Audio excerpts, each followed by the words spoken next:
Bienvenidos a Desencriptando Símbolos. Mi nombre, Sebastián Cortés, escritor con estudios en Derecho y Filosofía, y hoy tengo el placer y el gusto de compartir con ustedes en los siguientes minutos un viaje hacia los fundamentos del budismo. Hoy, el primer capítulo de lo que será una saga dedicada al estudio profundo del budismo, el camino hacia la iluminación.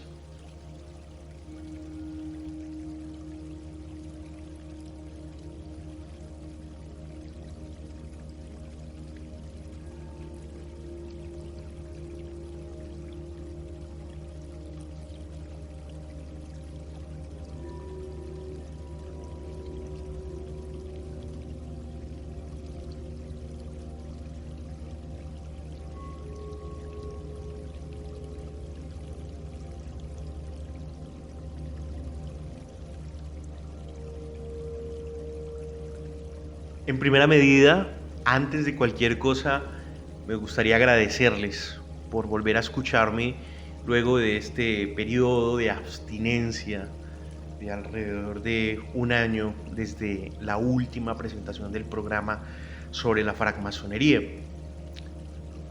Había decidido abandonar el canal, no me sentía satisfecho ni con los contenidos, ni con la realización. No me sentía en la inspiración necesaria para regresar a exponer conocimiento.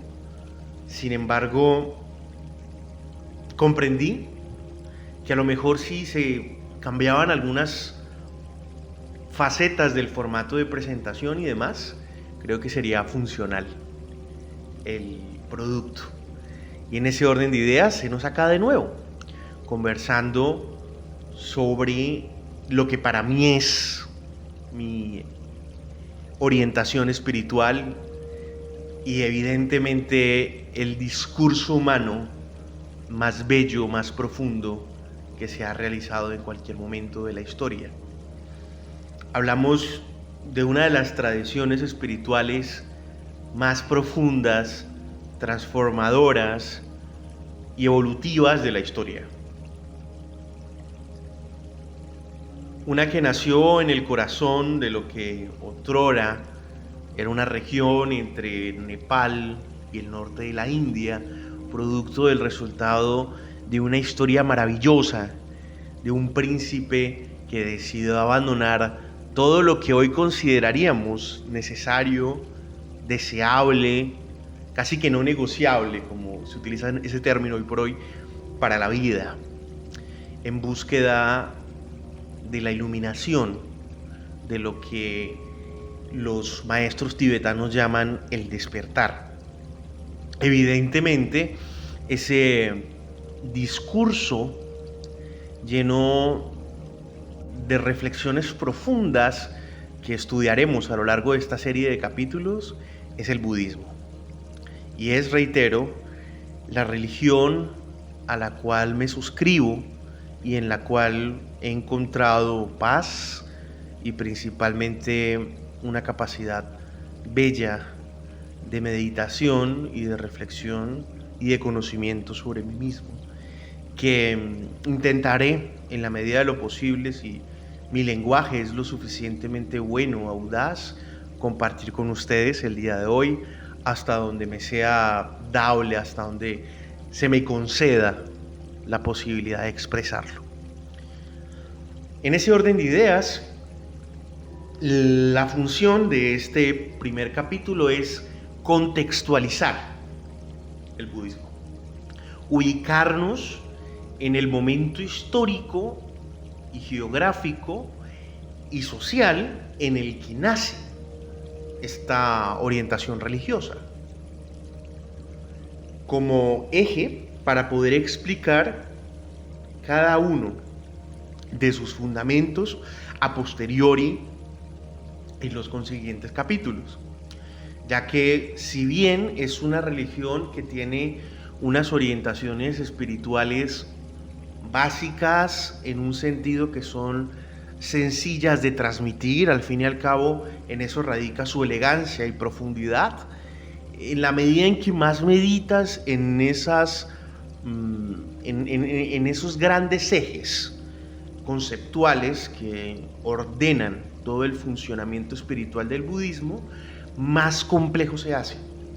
Y se vuelve todo esto resultado o producto de lo que nos distingue a los occidentales de los orientales, que es esa lógica de ver la vida y que explicaba en el capítulo completo del budismo, en que ellos ven el universo en un sentido que las cosas pueden ser y no ser al mismo tiempo, y nosotros lo concebimos a partir de la lógica determinística aristotélica de que las cosas son o no son, o sea, o es blanco o es negro, es rico, es pobre, o es bonito, es feo, y las categorizaciones determinísticas ordenan nuestro mundo. En los orientales eso no funciona así, porque allá lo blanco puede ser negro, lo rico puede ser pobre, y en ese orden de ideas la conjunción entre múltiples organizaciones religiosas, espirituales, filosóficas, genera una convergencia maravillosamente serpenteante entre lo que puede ser de un extremo a otro y sin embargo cohabitar en ese mismo espacio ideológico.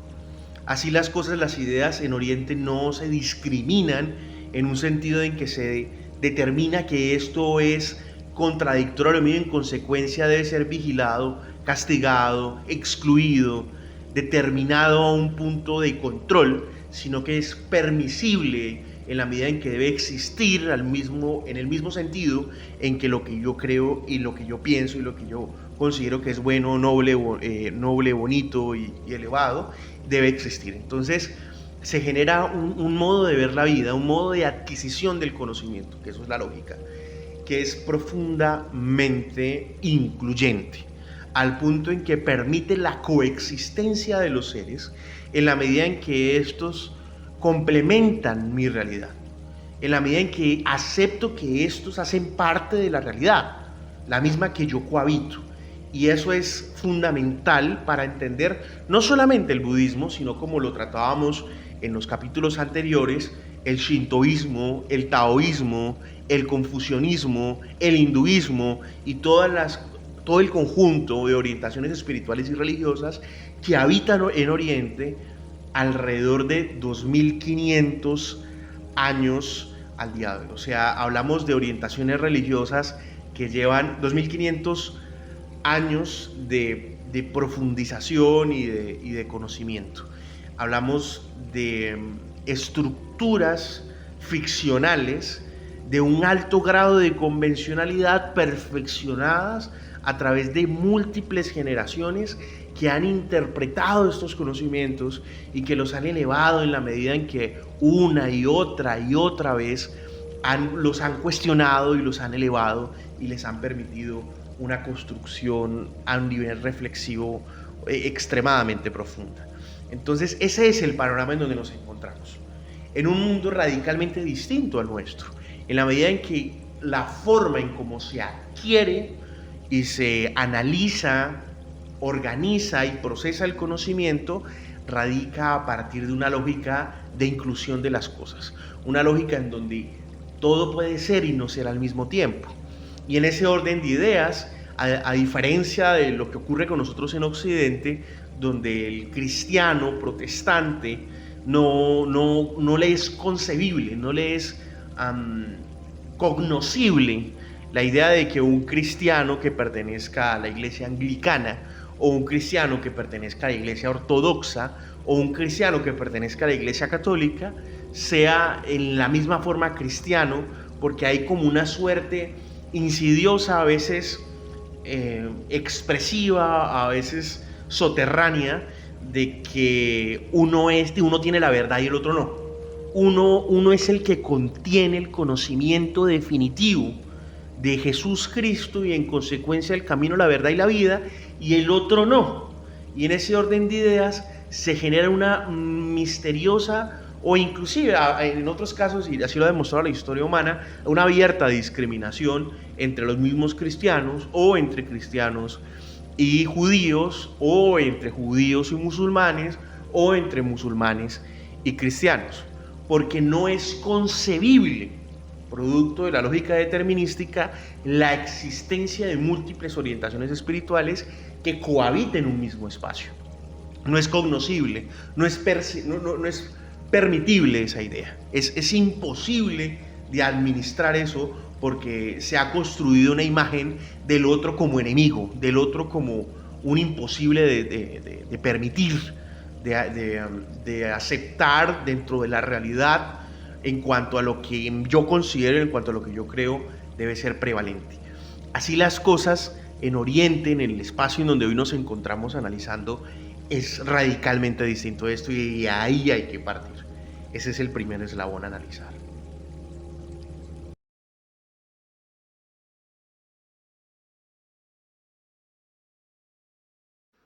Con eso claro, vamos a remontarnos a lo largo de la historia a hace 2500 años en una región, como les mencionaba, que queda entre Nepal y el norte de la India, en donde nacería un hombre que hoy conocemos como Siddhartha Gautama, posteriormente el Buda.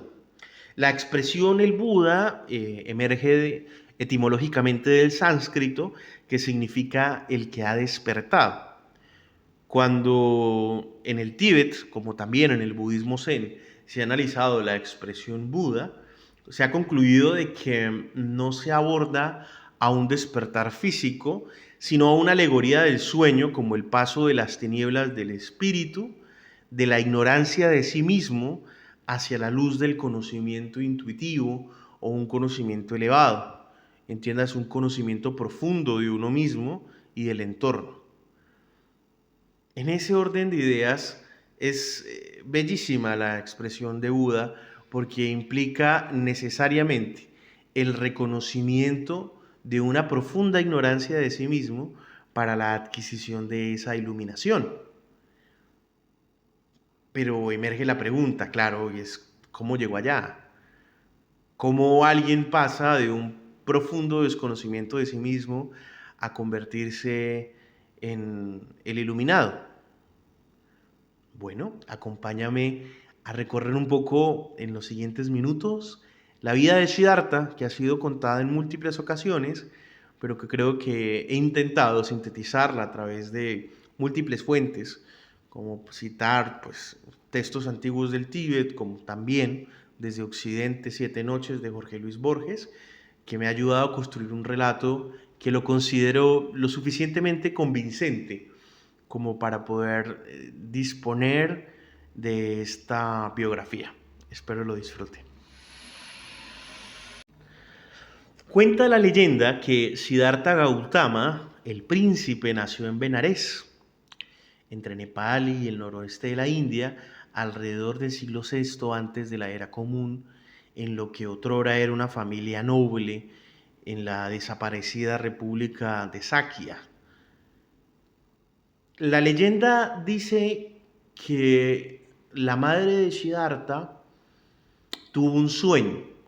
En ese sueño vio a un elefante que tenía 6 colmillos y que intentó apuñalarla, pero cuando lo hizo no sintió nada. Entonces despertó. Ella evidentemente ya estaba a punto de dar a luz y no entendía el significado de ese sueño. Así que la reina, como reitero, Siddhartha era un príncipe, la reina llamó al rey a explicarle su inquietud, que no entendía el significado de ese sueño, y el rey decidió reunir a todos los astrólogos, filósofos y sapientes de la época para que entre todos lograran dilucidar el significado del sueño de la reina. Ellos, en conjunto, determinaron de que el nacimiento de Siddhartha había sido preparado, que se trataba de un alma y un ser que estaba en la última esfera de las reencarnaciones y que en esta ocasión había esperado durante mucho tiempo para lograr llegar a un cuerpo humano que lo dignificara al punto de la elevación absoluta. Así pronosticaron de que este Nasciturus tendría dos destinos determinados, sobre el cual uno sería excluyente del otro. O él sería un gran conquistador y un gran rey militar de la República de Saquia, o sería un maestro espiritual llegado a liberar a todos los hombres y las mujeres de todos los tiempos. El rey, su padre, profundamente preocupado por lo que escuchaba, deseaba todo lo primero. Imaginaba a su hijo como un gran sucesor que llevara a la República de Saquia a donde él no pudo, al punto en que la extendiera y la convirtiera en un imperio regente. Así que consultó con los astrólogos qué era lo mejor que podía hacer para conducir a ese destino a su hijo, a su próximo hijo a nacer. Y ellos le aconsejaron que no permitiera que el príncipe Siddhartha conociera ni la muerte, ni la enfermedad, ni la vejez, ni a los ascetas, siendo los ascetas unos filósofos de la época que renunciaban a todos los bienes materiales para ir a sentarse en una roca, en una rama o simplemente a la ladera del río a hacer nada y a esperar la iluminación. Así lo hizo el padre de Siddhartha. Decidió que lo mejor que podía hacer para cumplir con estas obligaciones para consigo mismo era recluir a su hijo en un palacio sagrado, sacro, en el cual contuviera todo lo bello, lo divino y lo deseable de su época, que es al fin y al cabo la diferencia tecnológica, lo que hoy en día nos compete a cada uno de nosotros. Una buena comida, un buen lugar de reposo, un trabajo digno, un espacio afable en el cual cohabitar y disfrutar de la vida. No hay diferencia entre plantas palaciegas y el más lujoso espacio o cuarto de hotel del mundo. Es al fin y al cabo el mismo propósito indistintamente de las distancias tecnológicas. Es naturalmente lo mismo, que es el confort. Así que su padre lo aisló de todo este sufrimiento que ocurría a su alrededor en el mundo. Intentó aislarlo de la realidad. Y Siddhartha sí creció y se convirtió en un hombre sumamente inteligente, muy capaz. Se dice que era el mejor en todas las disciplinas atléticas de su época.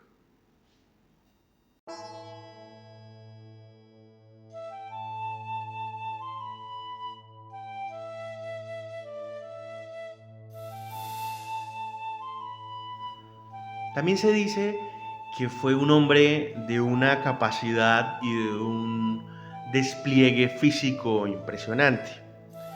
Era un tipo que tenía una salud como nunca antes vista y al tiempo una gran capacidad de adquisición de conocimiento. Ahí debatía y vamos a empezar a ver analogías, similitudes con otros relatos de otras religiones que conocemos. Entonces se dice de que Siddhartha discutía, y estamos hablando de relatos que ocurrieron 450 años antes de la llegada de esos personajes, de esas historias para otras religiones, ¿cierto? Entonces es interesante quién copia a quién o cómo fue que ocurrió eso.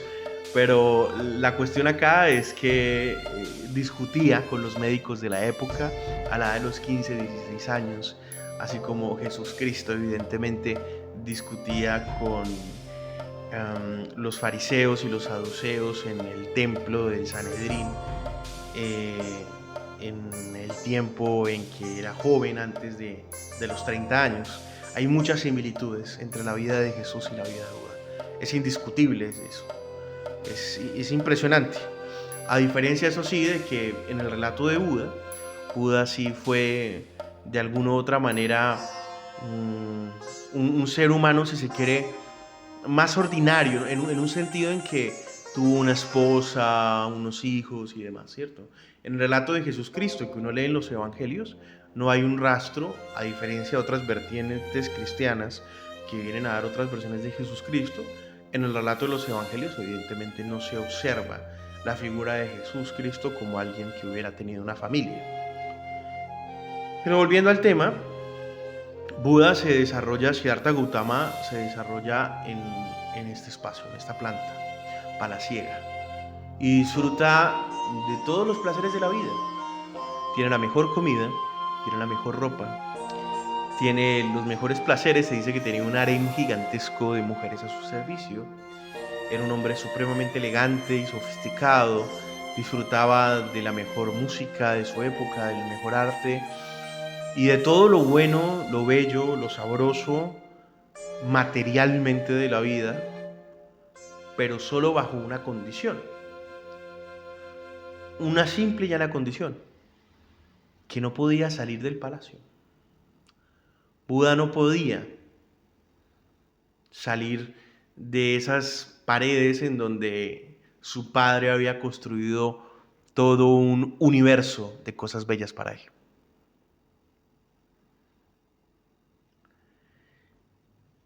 Cuenta la leyenda que el príncipe, en la medida del tiempo, ya a sus 29, 30 años, empezó a sentir una suerte de inquietud por el mundo de afuera y por el mundo de los otros. Así que, en contra de la voluntad de su padre, decidió salir y se escapó. Se escapó con un ayudante, sirviente. Y en la medida en que salió del palacio, encontró a un enfermo, un ser profundamente extraño para él. Jamás en su vida había visto a un leproso, en este caso un leproso. Y le preguntó al ayudante que qué era ese ser, si era un ser humano, qué era eso, era un animal o qué. Y el ayudante le dijo: no, es un ser humano como usted, como yo, simplemente está enfermo, tiene una enfermedad. Entonces, el Buda, Siddhartha Gautama, próximo a ser el Buda, en ese momento aún no, Siddhartha Gautama regresa al palacio y se encuentra profundamente inquieto porque jamás había visto a un enfermo. Y decide volver a salir a escondidas. Y así a escondidas, como creo que muchos de nosotros hemos aprendido tanto de la vida, a escondidas, ¿cierto? Salió y descubrió nada más y nada menos que a un anciano. Y vio a un sujeto que, reitero, para él era muy extraño, de cabello canoso, arrugado, con un movimiento tembloroso de la mano, y no entendía qué era eso.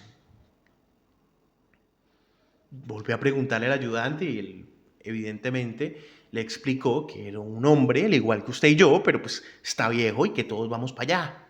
Pero él nunca había visto eso en su vida. Finalmente regresó y, ya profundamente inquieto por todo lo que estaba descubriendo, volvió a salir una vez más y descubrió esta vez algo que sí ya definitivamente lo marcó. Y vio por primera vez a un muerto. Y le preguntó a su ayudante nuevamente y este le explicó: sí, es un hombre como usted y yo, pero simplemente ya no está, se ha ido, está muerto. Así que el Buda, preocupado, inquieto por la presencia, el advenimiento de eso que creo que todos nosotros vivimos, solo que él ya lo vivió a los 29 años, nosotros lo vivimos en la medida en que adquirimos la conciencia, en esa transición entre niños a adultos, que es el advenimiento del sufrimiento. Buda entendió que había encontrado algo que lo marcaría para siempre y que ya no habría vuelta atrás, y que desde ahora en adelante su función en la vida radicaba en entender por qué razón la gente enferma, por qué razón la gente envejece, por qué la razón la gente muere. Y por qué al final, en la medida en que eso ocurre, en la medida en que eso pasa, hay una sensación profunda y agobiante en el alma que se parece y es similar a lo que él sentía antes de salir, a una sensación de insatisfacción, como una suerte de vacío que no logra descubrir, que no logra entender.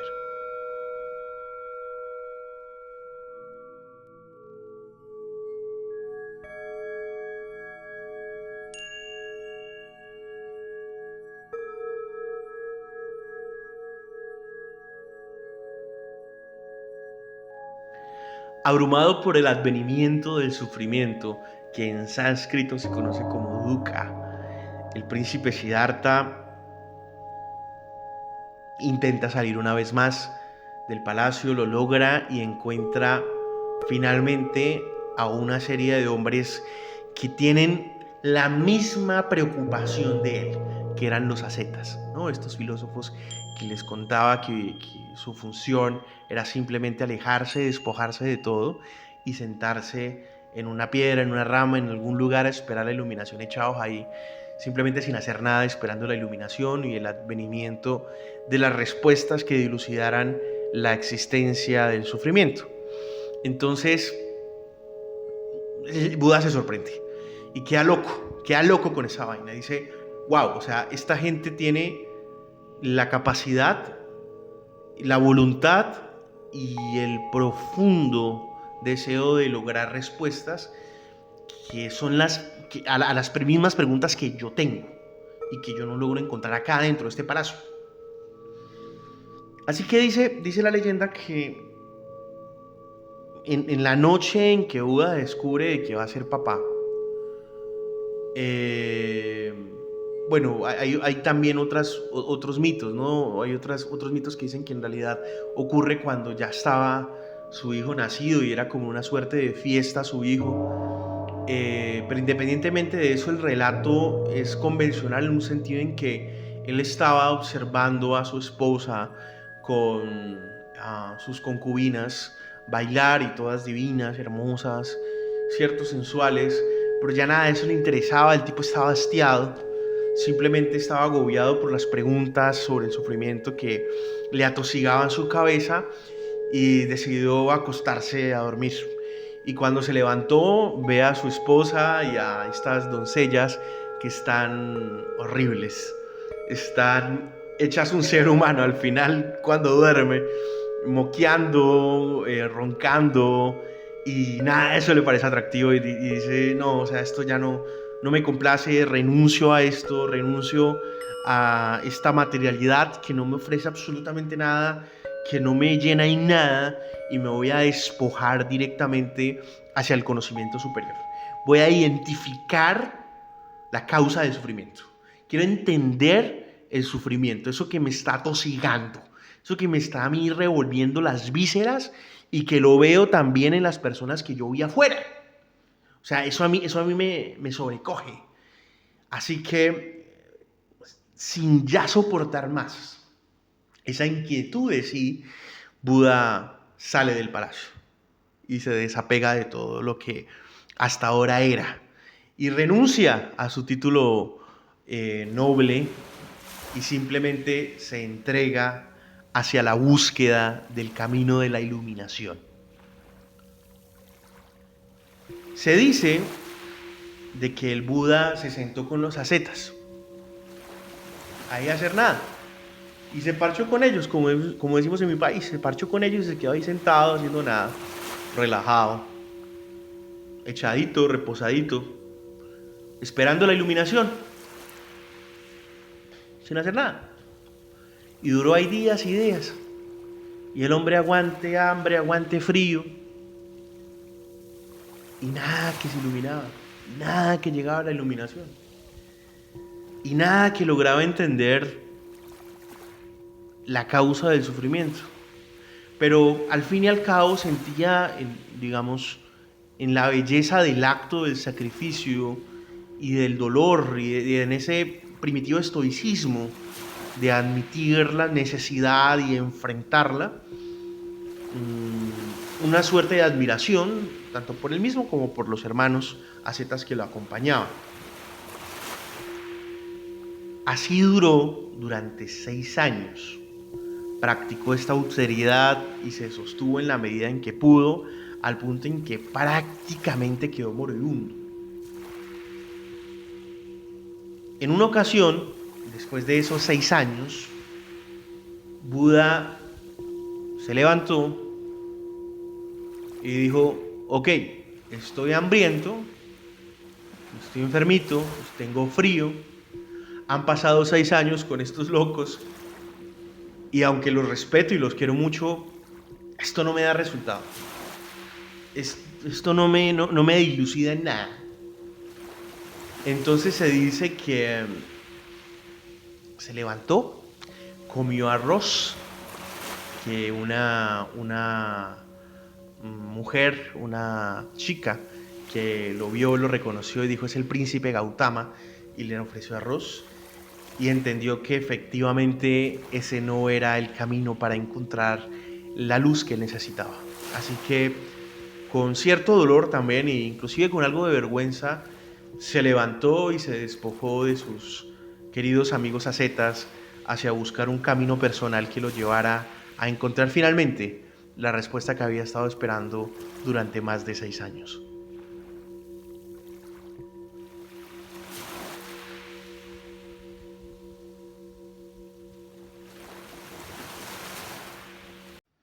Se dice que después de esto Buda entendió un elemento esencial de lo que sería su filosofía y posteriormente su orientación espiritual y la de millones y millones de personas a lo largo de la historia.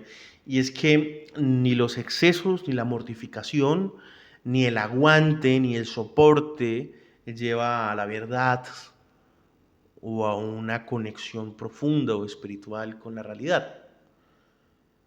En ese sentido, entendió de que la vida, en un sentido profundamente espiritual, debe ir conectada con una comprensión de la realidad, una comprensión fina, transparente de la realidad, y que para ser cohabitable dentro de esa comprensión es necesaria la vida equilibrada, la vida sin extremos. Así las cosas, ni entregándose a los placeres más materiales y mundanos que obtuvo durante gran parte de su vida en el palacio, ni entregándose a esos 6 años al hambre y al frío y a aguantar pesadumbres, se llega a la iluminación y al conocimiento profundo de uno mismo y del universo, sino, según lo considera el Buda y desde ahí en adelante la orientación religiosa, que, reitero, lo sigue, es a través de un camino equilibrado, de un camino que no caiga en ninguno de los extremos, como una búsqueda de un gris permanente. Así las cosas, después de comer, Siddhartha se levantó, se internó en el bosque y durante un peregrinaje corto, disculpen, se sentó después de alrededor de unos 40 días, se sentó debajo de un árbol, que es el árbol de Bodhi, en la ciudad de Bodhi Gaya, que es un árbol santo, inclusive hasta el día de hoy permanece lo que es el árbol sucesor, se conserva el descendiente de ese árbol y es un sitio sagrado del budismo. Y el hombre se sentó en ese árbol y después de una noche, llega una noche en la que él dice: esta noche yo voy a encontrar finalmente las respuestas. Finalmente me voy a concentrar en que esta noche las encuentro. Y se dice que vivió toda clase de vicisitudes, de tentaciones, de miedos. Se enfrentó contra los demonios que lo acompañan a su alrededor. Siempre he notado que evidentemente el relato que les brindo está por fuera de las mitologías, porque las leyendas pues encriptan la historia con poesía y evidentemente con elementos sacros, pero esencialmente pensado que tuvo muchas perturbaciones, pensamientos oscuros y extraños esa noche que él los traduce como demonios, y al final con el amanecer el hombre llega al advenimiento, llega finalmente a la iluminación. Ese día Buda daría lo que se conoce hasta el día de hoy como el sermón del Parque de las Gacelas, que sería el discurso esencial y el eje conceptual de la religión budista. Pero más que cualquier otra cosa de esas, ese día el Buda por fin consigue llenar su vacío personal. El Buda por fin logra encontrar paz consigo mismo. El Buda por fin logra encontrarse a él, logra descubrir él sus respuestas, que lo satisfacen por fin, que lo llenan de gozo y de dulzura. El Buda por fin logra encontrarse en paz para con sí y para con todos los seres sintientes. Él logra en ese momento despertar del sueño, logra ver la realidad tal y como es y logra entonces ser el Buda, el iluminado, aquel que ha despertado de los hombres.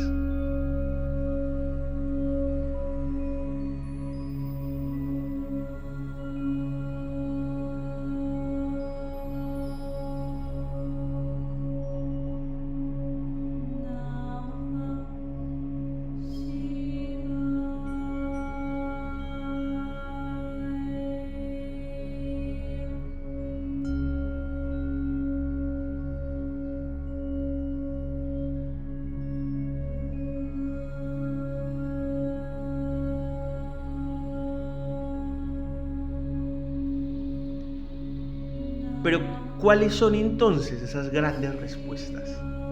¿Cuáles son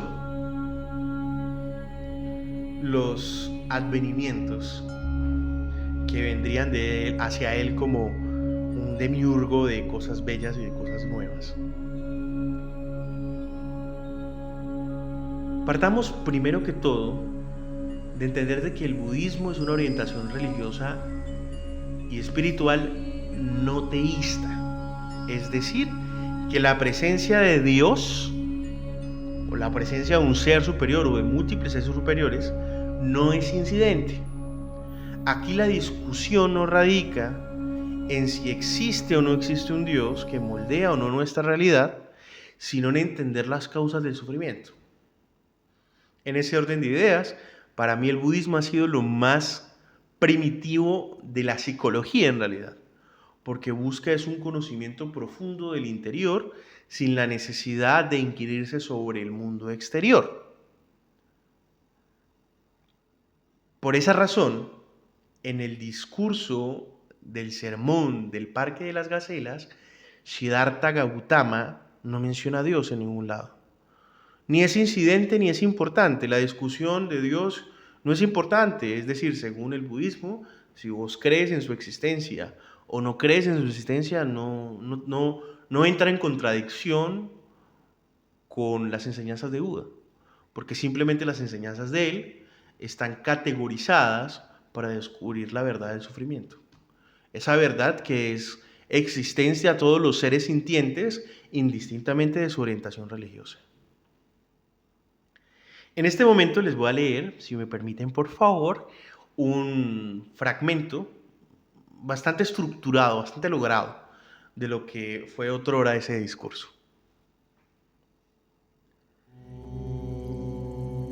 Esta es la noble verdad del sufrimiento.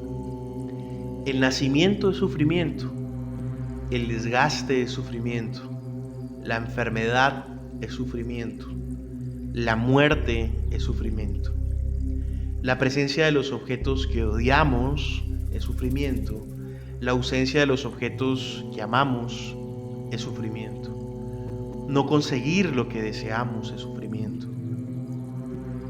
En una palabra, el apego a la existencia es sufrimiento.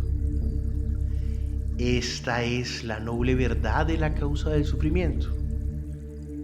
El anhelo que lleva al renacimiento acompañado del placer, y la concupiscencia, que encuentra aquí y allí su placer. El anhelo es triple, a saber, anhelo de placer, anhelo de existir y anhelo de prosperidad. Esta es la noble verdad de la cesación del sufrimiento. El sufrimiento cesa con la cesación completa del anhelo. Una cesación que consiste en la ausencia de todas las pasiones, con el abandono de este anhelo, con la renuncia a él, con la liberación con respecto a él, con la destrucción del deseo. Esta es la noble verdad del sendero que lleva a la cesación del sufrimiento, el noble sendero óctuple, es decir, la recta creencia, recta aspiración, recta habla, recta conducta, rectos medios de vida, recto esfuerzo, recta memoria, recta meditación.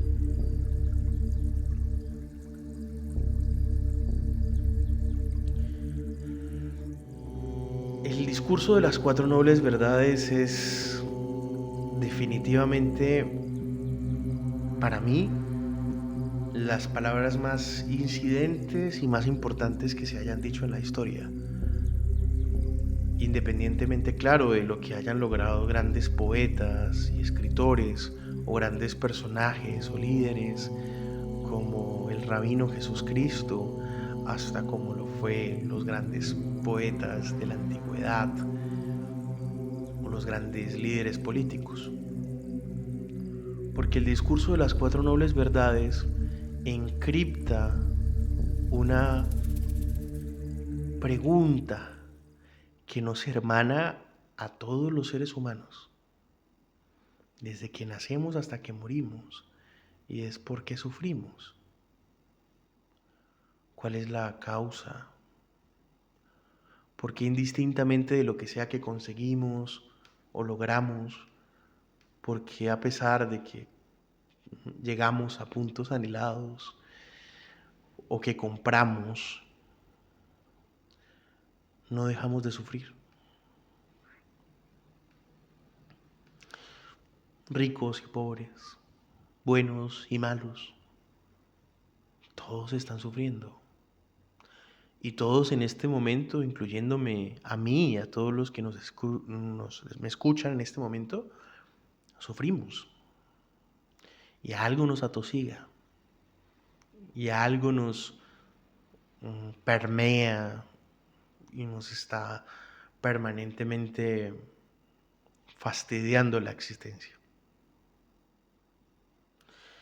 La solución que plantea el Buda es supremamente sencilla. Es tan maravillosamente sencilla como maravillosamente profunda. Las cuatro nobles verdades que acabo de leerles se resumen en 1. La vida, la existencia, es dolor. Y en la medida en que es dolor, está acompañada, está marcada por dukkha, por el sufrimiento.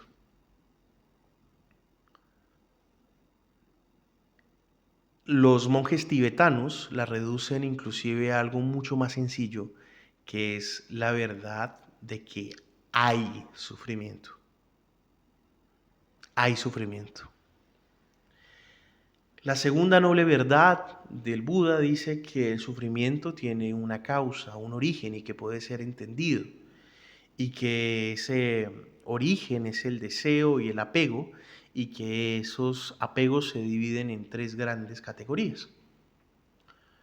La tercera noble verdad es que es posible sanar el sufrimiento a partir de eliminar o extirpar eso que lo genera. Pero nótese que cuando uno estudia, y eso lo veremos posteriormente a profundidad, este tema de eliminar la causa del sufrimiento radica no en una manera de obviarlo, de anularlo, sino en una comprensión profunda de él. Por eso la segunda noble verdad afirma de que es cognoscible el sufrimiento, o sea, puede ser entendido y la causa debe ser entendida. En ese orden de ideas no se trata de anular y soportar, como a lo mejor consideran, salvando las distancias, evidentemente con la lógica occidental, los estoicos griegos, sino radica en una comprensión profunda del sufrimiento, en una contemplación silenciosa, meditativa de él, al punto en que pueda ser lúcido, tan lúcido como una laguna en la noche, que permita ver esa calma y que permita ser entendible en todas sus dimensiones. Y finalmente el Buda dice que el camino para la cura y la cesación del sufrimiento es la vida equilibrada a través de la rueda del Dharma, la rueda de la vida de los 8 caminos o de los 8 senderos óctuples, una guía ética, meditativa y de sabiduría que permite una elevación hacia el nirvana, entendiendo el nirvana como un estado de iluminación, o sea, de un conocimiento profundo de uno mismo.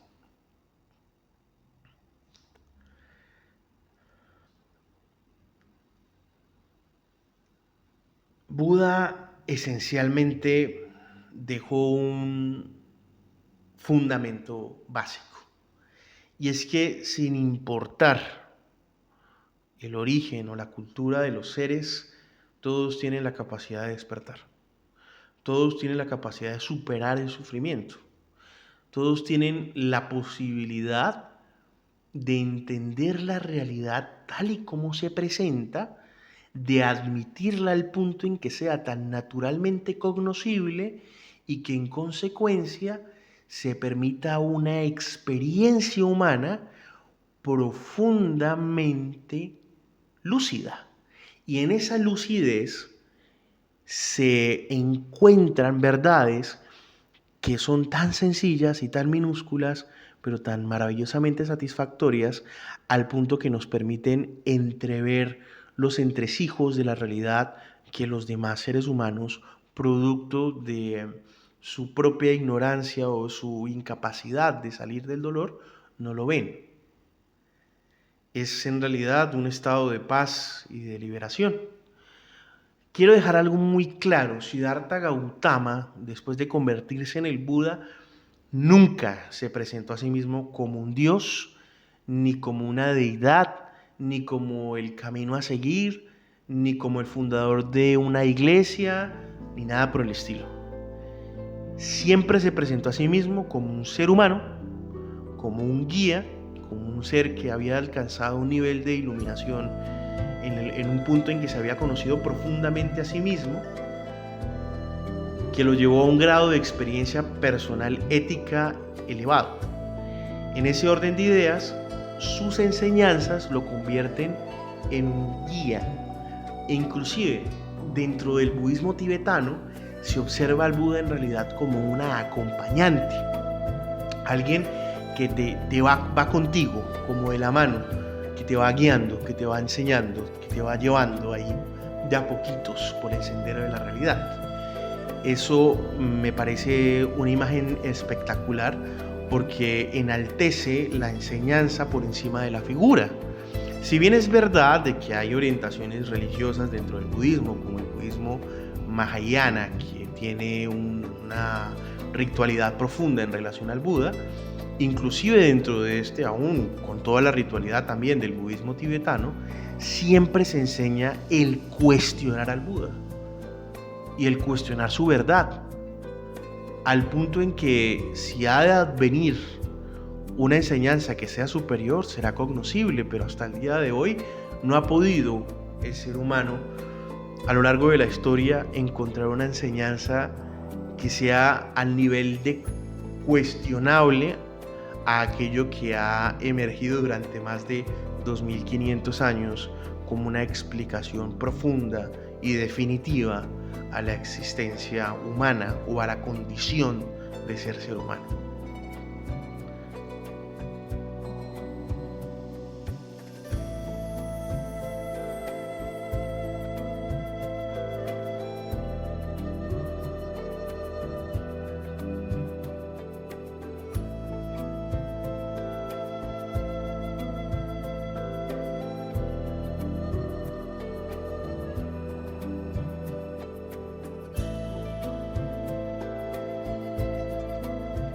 Finalmente, el camino hacia la iluminación, según el budismo, no es un destino fijo, sino un viaje continuo y permanente. Así las cosas, habría que empezar a entender cada una de estas verdades, empezando por la verdad fundamental de que hay sufrimiento. ¿Cómo existe eso del sufrimiento? ¿Qué es esencialmente? ¿Cómo se manifiesta? ¿Cómo es posible su apreciación y su evaluación? ¿Cómo es posible siquiera identificarlo? ¿Y cómo podemos determinar a través del sufrimiento la valía y la existencia de los otros? Eso es fundamental y es lo que intentaré exponer en la medida de este profano, al fin y al cabo, de un simple investigador y admirador profundo de estas enseñanzas, porque evidentemente no soy ni mucho menos un lama que tenga años y años de meditación en estas enseñanzas, sino simplemente un comunicador de estas ideas y un admirador de ellas. Así que en los próximos episodios, inmediatamente en el siguiente episodio, abordaremos esa primera verdad de que hay sufrimiento. Y así concatenadamente profundizaremos en las enseñanzas del Buda, explorando los conceptos distintos, como de compasión, el concepto de yoga, la interconexión con todos los seres y las relaciones que hay entre el budismo con algunas otras religiones y la manera en cómo éstas se mezclan y cómo éstas cohabitan. Recuerden, por favor, y quédense con una sola idea de este primer episodio del camino hacia la iluminación, que el despertar que profesa Siddhartha Gautama, el Buda, comienza en el momento en que nos detenemos, paramos de todo lo que nos rodea y nos detenemos en silencio a observarnos a nosotros mismos. Ese es el momento eje.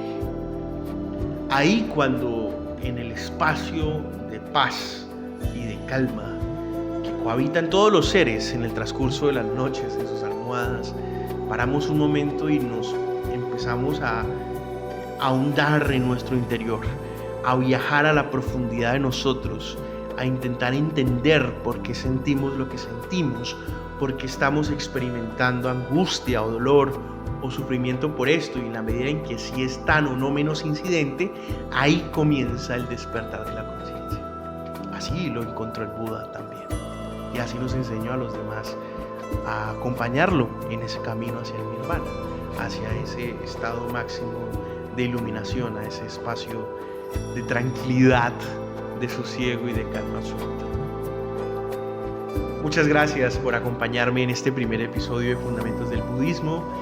Mi nombre es Sebastián Cortés, escritor de filosofía, de relatos, microrrelatos y de aforismos, con estudios en Derecho y Filosofía, y los espero en el próximo camino para empezar con la primera noble verdad, la presencia del sufrimiento, el advenimiento y la verdad de que hay sufrimiento en todos los seres, así como en nosotros, así como en los demás. Y así ha sido y así será hasta el fin de los tiempos. Hasta entonces, que estén en paz. Un abrazo gigantesco.